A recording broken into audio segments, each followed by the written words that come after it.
Soft Logic Life සිත ගුරු ගෙදර පාඩම් කියලා දෙන රේඩියෝ පන්තියට පාර කියන්නේ. වේගයෙන්ම ක්ලේම්ස් ගෙවන ලංකාවේ හොඳම සෞඛ්‍ය රක්ෂණය Soft Logic Life. Soft Logic Life සිත ගුරු ගෙදර පාඩම් කියලා දෙන රේඩියෝ පන්තිය. අද ප්‍රවීණ දේශක සංජීව පුෂ්පකුමාර ආචාර්යතුමා සමග අපේ ආර්ථික විද්‍යාව ඉගෙන ගනිමු. අයිබෝවන් දුවේ පුතේ සුබෝදෑසනක්. ඔයාලා මේ අදත් එකතු වෙලා ඉන්නේ Soft Logic Life සිත FM එක්ක එකතු වෙලා ගේන Soft Logic Life සිත ගුරු ගෙදර අධ්‍යාපනික වැඩසටහනත් එක්ක. ආර්ථික විද්‍යාව විෂයේ අපි ගිය සතියේ කතා කරා ඔයාට මතක ඇති නිෂ්පාදන පිරිවැය පාඩම. ඒ නිෂ්පාදන පිරිවැය පාඩමේ අපි කොටසක් කතා කරලා ඉවර කරා. මම කිව්වා නිෂ්පාදන ආයතනයක නිෂ්පාදන කාලයන් දෙකක් තියෙනවා. කෙටි කාලය සහ දිගු කාලය කියලා. ඒ කෙටි කාලයට අදාළව සංකල්ප කීපයක් අපි කතා කරලා ඉවර කරා. කෙටි කාලයක නිෂ්පාදනය වෙන්නේ කොහොමද? ව්‍යාපාරයක් කෙටි කාලයේ නිෂ්පාදන පිරිවැය හැසිරෙන්නේ කොහොමද? ඒ ටික අපි කතා කරා. නිෂ්පාදන පිරිවැය තව පුංචි කොටසක් අපිට ඉතුරු වුණා කතා කරා. අද පාඩමට මුල පුරන්න කලින් මම ඔයාලට ගිය සතියේ නවත්තපු තැනින් පොඩ්ඩක් ආපහු මතක් කරනවා.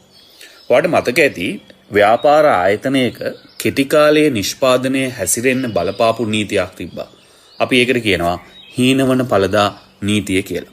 ඔය කියන හීනවන පළදා නීතියෙන් කියන්නේ නිෂ්පාදන ආයතනයක් කෙටි කාලයේ ස්ථාවරයේ දෝම් සමග විචල්්‍යයේ දෝම් මිශ්‍ර කරමින් නිෂ්පාදනය කරද්දී විචල්්‍යයේ දෝමේ ආන්තික හා සාමාන්‍ය පළදාව එක්තරා අවස්ථාවකින් පසුව ක්‍රමයෙන් පහළ බයිනවා කියන එක.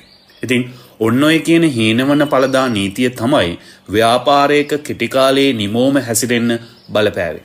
ඒ වගේම ව්‍යාපාරයක කෙටි කාලයේ පිරිවැය හැසිරෙන්න බලපෑවෙත් ඔය කියන හීනවන පළදා නීතිය.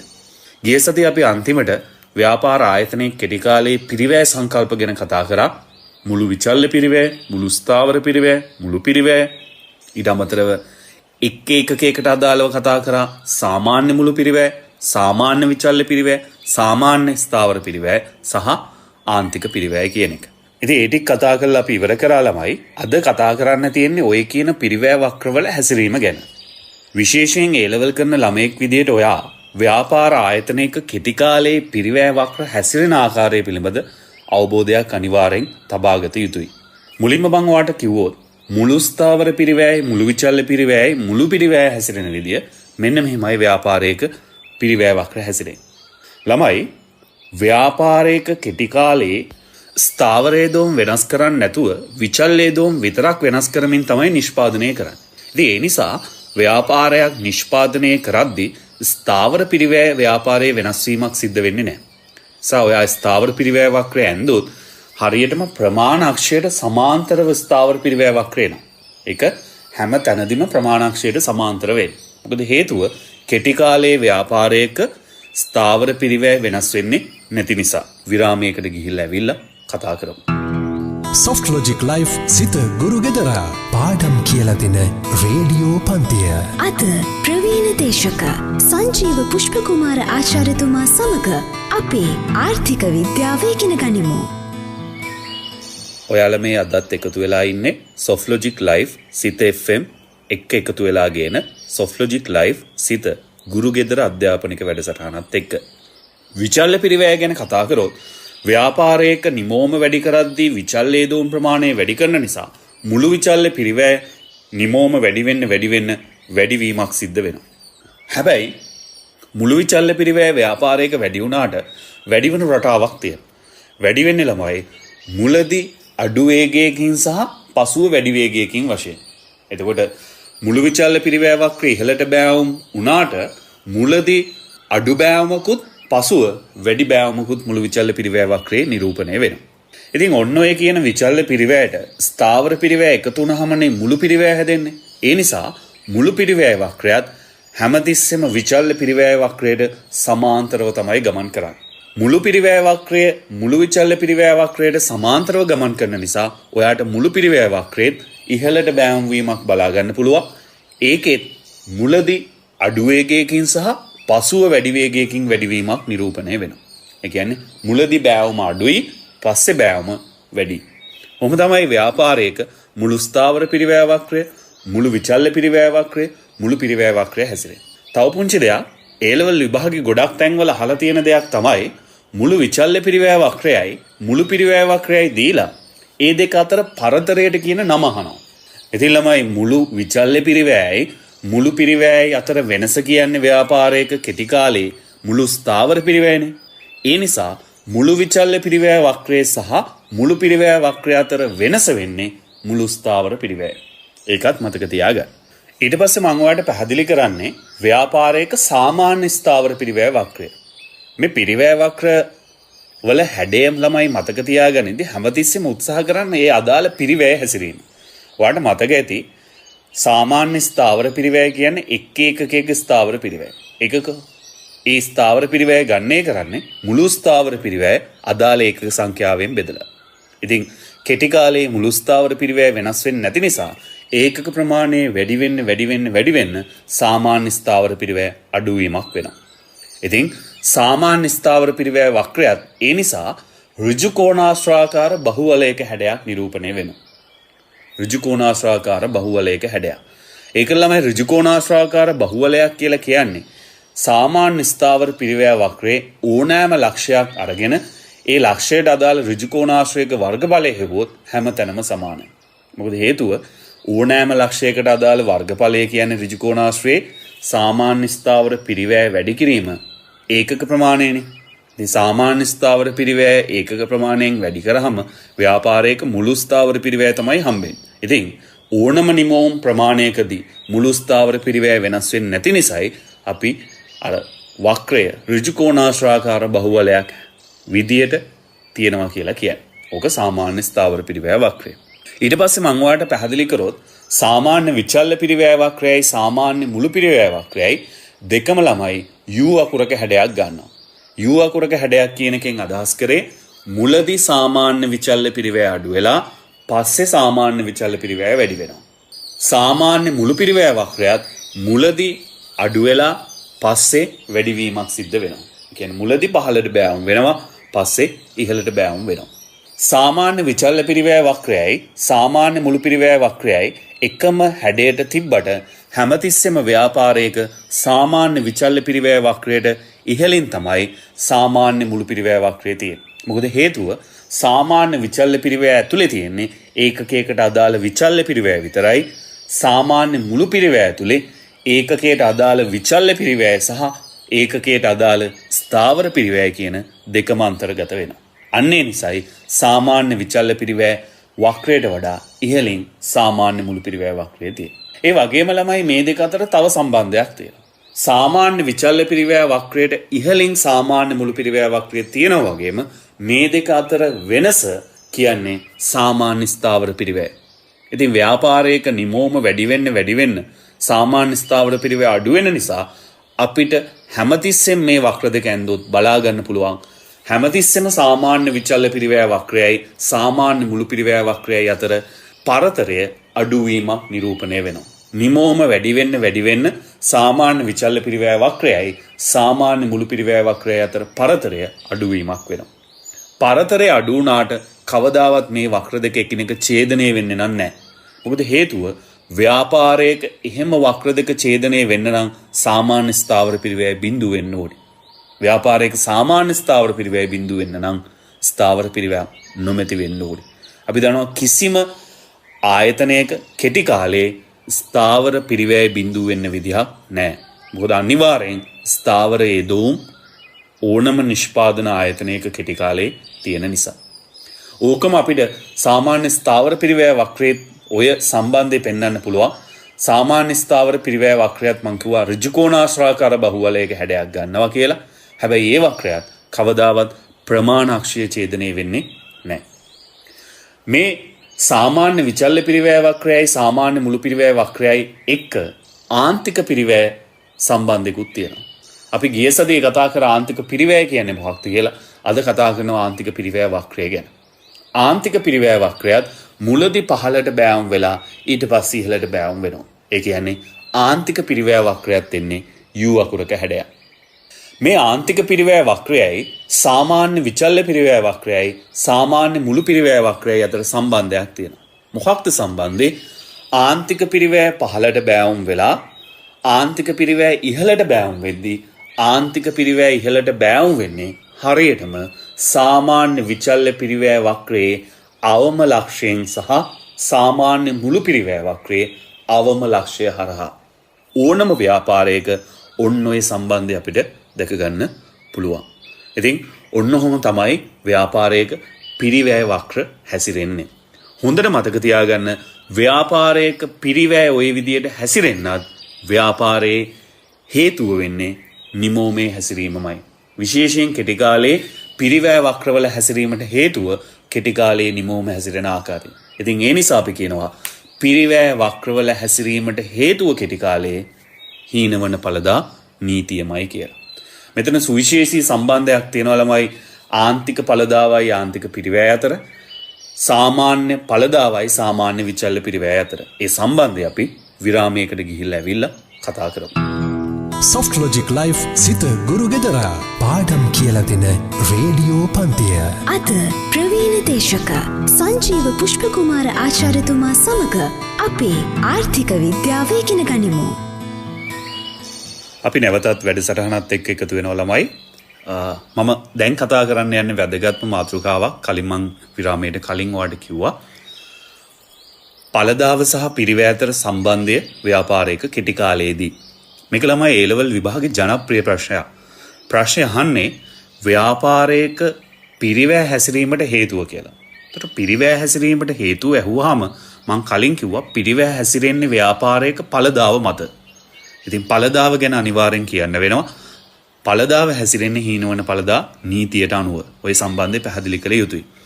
මේක මං සම්බන්ධය පැහැදිලි කරොත් පළදාව සහ පිරිවැය අතර තියෙන ව්‍යාපාර ආයතනයක කෙටි කාලයේ නිමෝම හැසිරෙන ආකාරයයි පිරිවැය හැසිරෙන ආකාරය අතර ප්‍රතිලෝම සම්බන්ධයක් තියෙනවා. පළදාව හැසිරෙන්නේ මොන විදිහටද? ඊට ප්‍රතිවිරුද්ධ විදිහට තමයි ව්‍යාපාරයේ පිරිවැය හැසිරෙන්නේ. ඔයාට මතක ඇති ගිය සතියේ අපි කතා කරා ව්‍යාපාරයේ කෙටි කාලයේ ආන්තික පළදාව සහ සාමාන්‍ය පළදාව හැසිරෙන විදිය. මං කිව්වා මුලදී ආන්තික පළදාව වැඩි වෙනවා, පස්සේ ආන්තික පළදාව අඩු වෙනවා කියලා. සාමාන්‍ය පළදාව හැසිරෙන විදියත් කිව්වා මුලදී සාමාන්‍ය පළදාව වැඩි වෙනවා, පස්සේ සාමාන්‍ය පළදාව අඩු වෙනවා කියලා. ඉතින් ළමයි ඔය කියන ආන්තික පළදාවයි සාමාන්‍ය පළදාවයි එක්ක ව්‍යාපාරයේ ආන්තික පිරිවැයයි සාමාන්‍ය විචල්්‍ය පිරිවැයයි තියෙන ප්‍රතිලෝම සම්බන්ධයක්. ව්‍යාපාරයේ මුලදී ආන්තික පළදාව වැඩි වෙන නිසායි ව්‍යාපාරයේ මුලදී ආන්තික පිරිවැය අඩු වෙන්නේ. එතකොට ආන්තික පළදාව උපරිමයට ගියහම තමයි ව්‍යාපාරයේ ආන්තික පිරිවැය අවමාගිය වාර්තා වෙන්නේ. ඊට පස්සේ ආන්තික පළදාව අඩු වෙනවා කියලා අපි ඉගෙනගෙන තියෙනවා. අන්න එහෙම ආන්තික පළදාව අඩු වෙද්දී ආන්තික පිරිවැය ක්‍රමයෙන් වැඩි වෙනවා. හරියටම ආන්තික පළදාව වක්‍රයේ ප්‍රතිබිම්බය.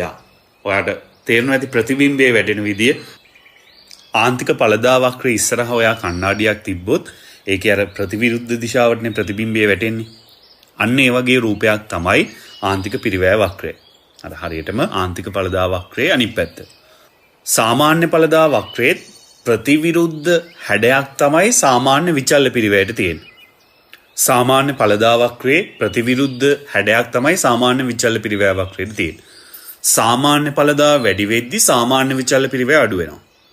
හරියටම සාමාන්‍ය පළදාව උපරිම වෙද්දී ඔයාලට මතක ඇති මං ගිය සතියේ කිව්වා සාමාන්‍ය පළදාව උපරිම වෙද්දී තමයි ආන්තික පළදාව වක්‍රයේ හරහා පහළට එන්නේ. ඉතින් අන්නේ ලක්ෂයේදී සාමාන්‍ය විචල්්‍ය පිරිවැය අවම වෙනවා. ඉතින් අර වගේම සම්බන්ධයක් තියෙනවා. සාමාන්‍ය විචල්්‍ය පිරිවැය අවම වන ලක්ෂය හරහා තමයි ආන්තික පිරිවැය වක්‍රය ඉහළට ගමන් කරන්නේ. ඉතින් අර ආන්තික පළදාව හම්බුනම් පස්සේ සාමාන්‍ය පළදාව ඊට පස්සේ අඩු වෙන්න උත්සාහ කරනවානේ. අඩුවීමක් සිද්ධ වෙනවානේ. අන්න එතනදී සාමාන්‍ය විචල්්‍ය පිරිවැය ගැන කතා කරොත් සාමාන්‍ය විචල්්‍ය පිරිවැය අවම ලක්ෂයට ඇවිල්ලා අර සාමාන්‍ය පළදාව අඩු වෙද්දී සාමාන්‍ය විචල්්‍ය පිරිවැය වැඩිවීමක් සිද්ධ වෙනවා.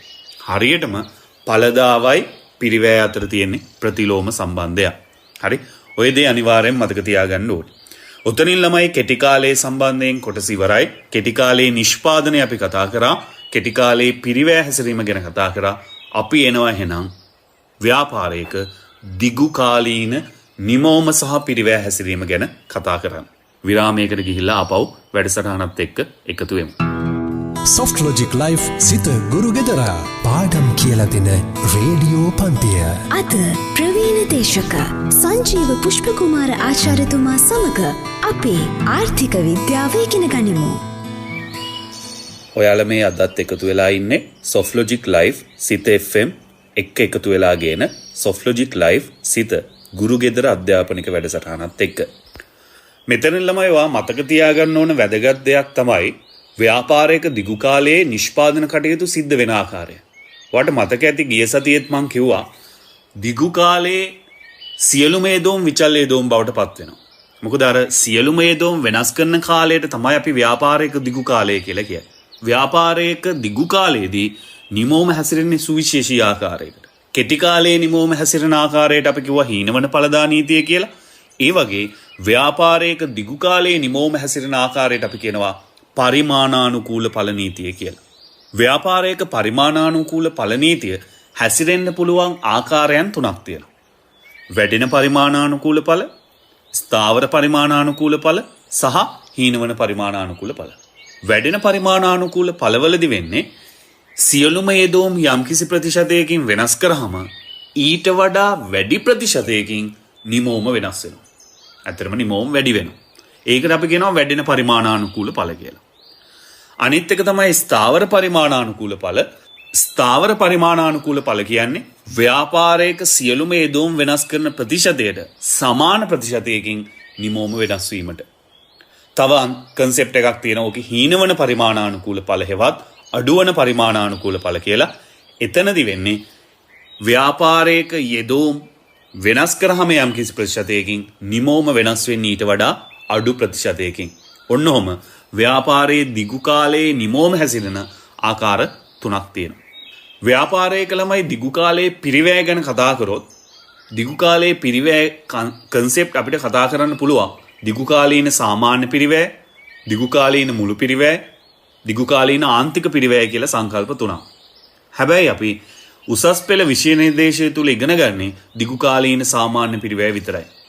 දිගු කාලීන සාමාන්‍ය පිරිවැය කියන්නේ ව්‍යාපාරයක් එක් ඒකකයක් සඳහා වැය කරන පිරිවැය. ව්‍යාපාරයක ළමයි දිගු කාලීන සාමාන්‍ය පිරිවැය මුලදී අඩු වෙනවා, ඊට පස්සේ නොවෙනස්ව පවතිනවා, ඊට පස්සේ වැඩිවීමක් සිද්ධ වෙනවා. මේකට හේතුවකුත් තියෙනවා. හේතුව තමයි පරිමාණානුකූල පිරිමැසුම් සහ පරිමාණානුකූල නොපිරිමැසුම්. ව්‍යාපාරයක දිගු කාලයකට ආවහම ව්‍යාපාරයේ හටගන්නා වාසි සහගත තත්වයන් තමයි අපි පරිමාණානුකූල පිරිමැසුම් විදියට අදහස් කරන්නේ. උදාහරණයක් තාක්ෂණික පිරිමැසුම්, අලෙවිකරණයේ ආශ්‍රිත පිරිමැසුම්, කළමනාකරණයේ ආශ්‍රිත පිරිමැසුම්, මූල්‍ය පිරිමැසුම්, අවදානම් දැරීම සම්බන්ධ පිරිමැසුම්. අන්නේ වාසසහගත තත්වයන් නිසා තමයි ව්‍යාපාරයක දිගු කාලයේ සාමාන්‍ය මුළු පිරිවැය මුලදී වැඩි වෙන්නේ. ඊට පස්සේ ව්‍යාපාරයේ ස්ථාවර ඵල ක්‍රියාත්මක වෙද්දී නොවෙනස්ව තියෙනවා. දිගු කාලයේ අවාසි සහගත තත්වයන් වලට අපි කියනවා පරිමාණානුකූල නොපිරිමැසුම් කියලා. කළමනාකරණයේ නොපිරිමැසුම්, තාක්ෂණික නොපිරිමැසුම්, මූල්‍යමය නොපිරිමැසුම්, අවදානම් දැරීම සම්බන්ධ නොපිරිමැසුම්. ඒ වගේ තත්වයන් වලදී ව්‍යාපාරයක දිගු කාලීන සාමාන්‍ය පිරිවැය වැඩිවීමක් සිද්ධ වෙනවා. ඉතින් දිගු කාලීන සාමාන්‍ය පිරිවැය වක්‍රය ගැන කතා කරොත් දිගු කාලීන සාමාන්‍ය පිරිවැය වක්‍රයේ හැඩයට අපි කියනවා පැතලි U අකුරක හැඩයක් ගන්නවා කියලා. කෙටි කාලයේ තමයි ළමයි ව්‍යාපාර ආයතනයක අපි වැඩි අවධානයක් යොමු කරලා කතා කරන්නේ. මොකද A level syllabus එකේ වැඩි බරතැබීමක් තියලා තියෙන්නේ කෙටි කාලයට. ඉතින් A level paper එකේ වුණත් වැඩිම ප්‍රශ්න සංඛ්‍යාවක් එන්නේ ව්යාපාරයක කෙටි කාලය සම්බන්ධයෙන්. ඒකේ අපි කතා කරපු වැදගත් මාතෘකා ටික අමතක කරන්න එපා. හීනවන පළදා නීතිය, පළදාව හැසිරෙන ආකාරය, පිරිවැය හැසිරෙන ආකාරය, පිරිවැය සහ පළදාව අතර සම්බන්ධය, ඔය වගේ දේවල්. ඉතින් ඔතනින් ඔය ව්‍යාපාරයක කෙටි කාලයේ සහ දිගු කාලය ගැන කතා කරලා අපි ඉවර කරනවා. මෙතනින් එහාට මේ නිෂ්පාදන පිරිවැය පාඩමේ තව අලුත් පරිච්ඡේදයක් ගැන අපි කතා කරනවා. ඒක කතා කරන්න අපි පුංචි විරාමයකට ගිහිල්ලා ආපහු වැඩසටහනත් එක්ක එකතු වෙමු. සොෆ්ට් ලොජික් ලයිෆ් සිත ගුරු ගෙදරා පාඩම් කියලා දෙන රේඩියෝ පන්තිය. අද ප්‍රවීණ දේශක සංජීව පුෂ්පකුමාර ආචාර්යතුමා සමග අපේ ආර්ථික විද්‍යාව ඉගෙන ගනිමු. නැවතත් අපි වැඩසටහනත් එක්ක එකතු වෙනවා ළමයි. නිෂ්පාදන පිරිවැය අපි එක චැප්ටර් එකක් කතා කරලා ඉවර කරා. දැන් එනවා නිෂ්පාදන පිරිවැය ගැනම වෙනත් ආකාරයකින් කතා කරන්න. ළමයි මේ උසස් පෙළ විෂය නිර්දේශයේ තුල ව්‍යාපාරයක පිරිවැය ස්වරූපයන් කීපයකින් කතා කරනවා. එකක් තමයි ව්‍යාපාරයේ නිෂ්පාදන කාලයේ කොටස් දෙකකට බෙදලා කෙටි කාලීන පිරිවැය සහ දිගු කාලීන පිරිවැය වශයෙන්. අපි ඒක තමයි අර විරාමයට කලින් කතා කරලා අවසන් කරේ. ඒ වගේම දැන් මං ව්‍යාපාරයක නිෂ්පාදන පිරිවැය කතා කරන්න එනවා යෙදෝම් සපයාගත් මූලාශ්‍රය පදනම් කරගෙන. ළමයි ව්‍යාපාරයකට යෙදෝම් යොදවගද්දී සමහර යෙදෝම් ව්‍යාපාරය පිටතින් මිලදී ගන්න. සමහර යෙදෝම් තියෙනවා ව්‍යාපාරය විසින් දායාද කරනවා. ඒ කියන්නේ ව්යාපාරයේ අයිතිකරු විසින් ව්‍යාපාරයට යොදවන. මෙන්න මේ මූලාශ්‍රය අනුව ඒ යෙදෝම් සඳහා දරපු පිරිවැය අපි වර්ග කරනවා ඍජු පිරිවැය සහ වක්‍ර පිරිවැය කියලා. මේ ඍජු පිරිවැය කියලා අදහස් කරන්නේ ව්‍යාපාරය පිටතින් මිලදී ගත්ත නැත්නම් පිටතින් කුලියට ගන්නව වෙන්න පුළුවන්. අන්න එහෙම ගත්ත යෙදෝම් සඳහා දරන පිරිවැය. ඒ වගේම ව්‍යාපාරයේ වක්‍ර පිරිවැය කියන්නේ ව්‍යාපාරයේ අයිතිකරු විසින් ව්යාපාරයේ නිෂ්පාදන ක්‍රියාවලියට දායාද කරපු උදාහරණයක් අයිතිකරුගේ ශ්‍රමය වෙන්න පුළුවන්. අයිතිකරු ගාව තිබ්බ ගොඩනැගිල්ලක් වෙන්න පුළුවන්. අයිතිකරුගේ ප්‍රාග්ධනය වෙන්න පුළුවන්. ඒ වගේ දේවල් සඳහා දරපු ආවස්තික පිරිවැය තමයි ඇත්තටම වක්‍ර පිරිවැය කියලා කියන්නේ. එතන මම ආවස්තික පිරිවැය කියලා විශේෂයෙන් කියන්න හේතුව තව ටිකකින් පැහැදිලි කරන්න. ළමයි ව්‍යාපාරයක් පිටතින් මිලදී ගනිද්දී යම්කිසි දෙයක් අපි සල්ලි ගෙවලානේ ගන්නෙ. ඒ කියන්නේ ඒ සඳහා දරන්නේ මූල්‍ය පිරිවැය. ඔය නිසාම අපි ඍජු පිරිවැයට මූල්‍ය පිරිවැය කියලාත් කියනවා. හැබැයි ව්‍යාපාරයේ අයිතිකරු විසින් කිසියම් යෙදවුමක් නිෂ්පාදන ක්‍රියාවලියට යොදවනවා නම් ඒ සඳහා යම්කිසි පිරිවැයක් අපිට වැය වෙන්නේ නැහැ ව්‍යාපාරේ. හැබැයි ආර්ථික විද්‍යාවේ ව්‍යාපාරයේ අයිතිකරු විසින් යෙදුවත් යෙදවුමක් ඒක නිෂ්පාදන පිරිවැයක් විදිහට හඳුනා ගන්න ඕනේ. ඒකයි අපි වක්‍ර පිරිවැය කියලා සංකල්පයක් කතා කරන්නේ. එතනදී ඇත්තටම අපි පිරිවැය කියලා වියදම් කරන්නේ නැති නිසා කිසියම් අපි පිරිවැයක් ආරෝපණය කළා හඳුනා ගන්නවා. උදාහරණයක් අයිතිකරුගේ ශ්‍රමය තමන්ගේ ව්‍යාපාරයට සපයනවා නම් ව්‍යාපාරයෙන් වැටුපක් අයිතිකරුට හම්බෙන්නේ නැහැ. හැබැයි උතනදී අපිට අයිතිකරු සපයන ශ්‍රමයේ වටිනාකම හැවත් පිරිවැය ගන්නේ කරන්න පුළුවන්. කොහොමද ගන්නේ කරන්නේ? අපි හිතනවා අයිතිකරු තමන්ගේ ශ්‍රමය තමන්ගේ ව්‍යාපාරයට යෙදුවේ නැත්නම් වෙනත් නිෂ්පාදනකාරයකට අයිතිකරුගේ ශ්‍රමය යොදවන්න තිබ්බා. අන්න එහෙම යොදවලා යම්කිසි වැටුපක් උපය ගන්න තිබ්බා. අන්නේ උපය ගන්න තිබ්බ වැටුප හැවත් අහිමි වුණ වැටුප තමයි අපි ශ්‍රමයේ පිරිවැය කියලා හඳුනගන්නේ.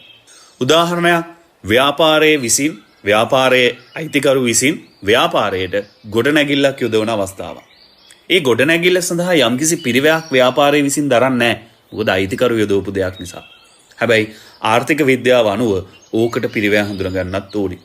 එහෙනම් අපි එතනදිත් ආරෝපණය කරනවා අයිතිකරු විසින් ඔය ගොඩනැගිල්ල තමන්ගේ ව්‍යාපාරයට යොදවන්නේ නැතුව වෙනත් නිෂ්පාදනකාරයකට යෙදුවා නම් යම්කිසි මුදලක් නැත්නම් ආදායමක් උපය ගන්න තිබ්බා. අන්නේ ආදායම කැප කළා තමයි වර්තමානයේ තමන්ගේ ගොඩනැගිල්ල තමන්ගේ ව්‍යාපාරයට යොදවන්නේ. අන්නේ එහෙම අහිමි වන ආවස්තික පිරිවැය අපි ඔය අවස්ථාවේ අදාළ සාධකයේ පිරිවැය විදියට හඳුනා ගන්නවා. එහෙනම් ළමයි ඇත්තටම වක්‍ර පිරිවැය කියන්නේ ආරෝපිත පිරිවැයක්. ආවස්තික පිරිවැයක්. ඒකයි මම අර කලින් වක්‍ර පිරිවැය ආවස්තික පිරිවැයක් කියලා කිව්වේ. හැබැයි දැන් හිතෙනවා ටිවාට මූල්‍ය පිරිවැය හැවත් ඍජු පිරිවැය කියන්නේ ආවස්තික පිරිවැයක් නෙවෙයිද කියලා. නෑ. මූල්‍ය පිරිවැය හැවත් ඍජු පිරිවැය කියන්නේත් ආවස්තික පිරිවැයක්. මොකද හේතුව එතන අපි මුදලින් වියදම් කරන ගාන දිහා බැලුවාම අපි මුදල් දීලා තමයි මේ යෙදවුම ගත්තේ. හැබැයි මේ යෙදවුමට අපි මුදල් වියදම් කරන්නේ නැතුව අපිට වෙන දෙයක් කරන්න තිබ්බා. හැබැයි ඒ කරන වෙන දේ වටිනාකම් වෙන්නේ අර මුදලින් වැය කරපු ගාන. ඒක නිසා මුදල් දීලා පිටතින් යෙදවුමක් ගත්තත් ඒකේ ආවස්තික පිරිවැය කියන්නේත් අර මුදලින් ගෙවපු ගාන. ඒක නිසා අපි ඇත්තටම ව්‍යාපාරයේ ඍජු පිරිවැය හඳුනාගත්තත් වක්‍ර පිරිවැය හඳුනාගත්තත් ඒ කතා කරන්නේ ආවස්තික පිරිවැය ගැන. ඉතින් ව්‍යාපාරයේ සම්පූර්ණ නිෂ්පාදන පිරිවැය කියන්නේ සම්පූර්ණ ආවස්තික පිරිවැය. ඒක හැදෙන්නේ ඍජු පිරිවැය සහ වක්‍ර පිරිවැය දෙකේ එකතුවෙන්. මෙතන විශේෂයෙන් කියන්න ඕනේ ළමයි ඕනම ව්‍යාපාරයක වක්‍ර පිරිවැයට අදාළ වන සංරචක කීපයක් තියෙනවා. එකක් අහිමි වන බදු කුලී ආදායම. දෙවෙනි එක අහිමි වන පොලී ආදායම. තුන්වෙනි එක අහිමි වන වැටුප. හතරවෙනි එක ව්‍යවසායකත්වයේ ආවස්තික පිරිවැයට අපි විශේෂ නමක් පාවිච්චි කරනවා ප්‍රාමාණික ලාභය කියලා. ප්‍රාමාණික ලාභය අවසන් එක ආර්ථික ෂේවීම්. ඔන්න ඔය සංරචක පහෙන් තමයි වක්‍ර පිරිවැය සමන්විත වෙන්නේ. ඔතන තියෙන ආවස්තික පිරිවැය ව්‍යාපාරිකයා විසින්ම නිෂ්පාදන සාධක ව්‍යාපාරයට යෙදුවොත් ඒ සඳහා දැරිය යුතු ආවස්තික පිරිවැය සංරචක තමයි ඔය වක්‍ර පිරිවැය විදියට කතා කරන්නේ. එහෙනම් ඔයාලට දැන් තේරෙනවා ඇති ඍජු පිරිවැය සහ වක්‍ර පිරිවැය අතර වෙනස. ඍජු පිරිවැය ව්‍යාපාරයේ පිටතින් ගන්නේ ඒ සඳහා දරන වියදම. වක්‍ර පිරිවැය කියන්නේ ව්‍යාපාරයේ අයිතිකරු විසින් යොදවන යෙදවුම් සඳහා දරපු වියදම. පුංචි විරාමයකට ගිහිල්ලා ආපහු වැඩසටහනත් එක්ක එකතු වෙමු. Soft Logic Life සිත ගුරු ගෙදරා පාඩම් කියලා දෙන රේඩියෝ පන්තිය. අද ප්‍රවීණ දේශක සංජීව පුෂ්පකුමාර ආචාර්යතුමා සමග අපේ ආර්ථික විද්‍යාව ඉගෙන ගනිමු. ඔයාලා මේ අදත් එකතු වෙලා ඉන්නේ Soft Logic Life සිත FM එක්ක එකතු වෙලා ගේන Soft Logic Life සිත ගුරු ගෙදර අධ්‍යාපනික වැඩසටහනත් එක්ක. මෙන්න මේ පාඩමේ ළමයි තවත් වැදගත් මාතෘකාවක් විදිහට අපි කතා කරනවා ආර්ථික පිරිවැය සහ ගිණුම් කරන පිරිවැය කියන මාතෘකා දෙක. මොකද හේතුව අපි ඔතනදී ආර්ථික පිරිවැය හෙවත් ව්‍යාපාරයක නිෂ්පාදන පිරිවැය ඍජු පිරිවැය සහ වක්‍ර පිරිවැය කියලා වෙන් කළා හඳුනගත්තට ආර්ථික විද්‍යාවේ ගිණුම් කරන්නේදී පිරිවැය හඳුනගන්නේ ওই විදිහට නෙවෙයි. ගිණුම් කරන්නේ ළමයි පිටතින් දෙයක් ගත්තොත් ඒකට දරන වියදම් පිරිවැය විදිහට හඳුනගත්තට ව්‍යාපාරේ අයිතිකරුවෝ විසින් තමන්ගේ යෙදවුම් යොදාගත්තට ඒකට ආවස්තික පිරිවැයක් හොයාගෙන ඒ ආවස්තික පිරිවැය විස්තීර්ණ ආදායම් ප්‍රකාශනයට ගලපන්නේ. එහෙනම් විශේෂත්වය තමයි ආර්ථික පිරිවැය ගිණුම් කරන පිරිවැය අතර ආර්ථික පිරිවැය ඍජු පිරිවැය සහ වක්‍ර පිරිවැය සංරචක දෙකම ඇතුළත් වුණාට ගිණුම් කරන්නේ පිරිවැයක් විදියට සලකන්නේ ඍජු පිරිවැය විතරයි. ගිණුම් කරන පිරිවැයේ වක්‍ර පිරිවැය හෙවත් ආරෝපිත පිරිවැය අන්තර්ගත වෙන්නේ නැහැ. ඉතින් උත්තන ඔය කන්සෙප්ට් කතා කරද්දී ওই ටික තමයි විශේෂිත දේ. ඔයිට අමතරව උතන අපි කතා කරනවා ගිලුණු පිරිවැය කියලා විශේෂිත සංකල්පයක්. ගිලුණු පිරිවැය කියලා කියන්නේ ඇත්තටම ආවස්තික පිරිවැයක් නෙවෙයි. තීරණ ගන්න ගිලුණු පිරිවැය අදාළ කරගෙන හරියන්නේ නැහැ.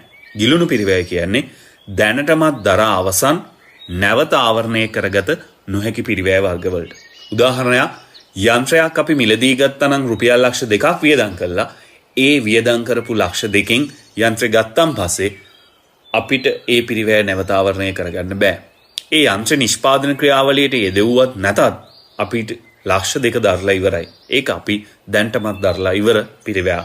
ඒවට අපි කියනවා ගිලුණු පිරිවැයක් කියලා. හොඳට මතක තියාගන්න දැනටමත් දරා අවසන් නැවත ආවරණය කරගත නොහැකි පිරිවැයට තමයි අපි කියන්නේ ගිලුණු පිරිවැය කියලා. නිෂ්පාදන පිරිවැය ඔන්න ඔය සංකල්ප ටික ගැන අපි කතා කරනවා. එහෙනම් ළමයි නිෂ්පාදන පිරිවැය කියන පාඩම මෙතනින් අවසන් වෙනවා. සාරාංශයක් විදිහට මතක් කරොත් මේකේ තිබ්බේ නිමෝම සහ පිරිවැය ගැන. මුලින් කතා කරා කෙටි කාලය සහ දිගු කාලය කියලා කොටස් දෙකකට බෙදලා ඊට පස්සේ අපි පිරිවැය වෙනම හඳුනගත්තා ඍජු පිරිවැය සහ වක්‍ර පිරිවැය කියලා. මෙතනින් පස්සේ අපිට වෙළඳපොළ ව්‍යුහයන් කියන පාඩම තමයි ඉස්සරහට කතා කරන්න තියෙන්නේ. ඒකත් මේ පාඩමත් එක්කම සම්බන්ධ පාඩමක්. මොකද හේතුව A level paper එකේ තනි ප්‍රශ්නයක් විදියට තමයි මේ පාඩම් දෙකෙන් ප්‍රශ්න අහන්නේ. එතකොට ඒ අදාළ සම්පූර්ණ ලියන රචනාත්මක ප්‍රශ්නේ කරන්න නම් ඔයාට මේ පාඩම් දෙක ගැනම අවබෝධයක් තියෙන්න ඕනේ. ඒ වගේම MCQ විශාල ප්‍රමාණයක් සහ අමාරුයි කියලා කියන ළමයි ගොඩක් වෙලාවට අමාරුයි කියලා කියන MCQ හැදෙන්නේ මෙන්න මේ පාඩම් වලින්. ඒක අපි එහෙනම් ලබන සතියේ කතා කරන්න බලාපොරොත්තු වෙනවා. අපිත් එක්ක මේ එකතු වුණා වගේම ලබන සතියේත් එකතු වෙන්න අපි ආර්ථික විද්‍යාව හරියට ඉගෙන ගමු. එහෙනම් හැමෝටම සුබ දවසක්. Soft Logic Life සිත ගුරු ගෙදරා පාඩම් කියලා දෙන රේඩියෝ පන්තිය. Soft Logic Life සිත ගුරු ගෙදරා පාඩම් කියලා දෙන රේඩියෝ පන්තියට පාර කිව්වේ. වේගයෙන්ම ක්ලේම්ස් ගෙවන ලංකාවේ හොඳම සෞඛ්‍ය රක්ෂණය Soft Logic Life.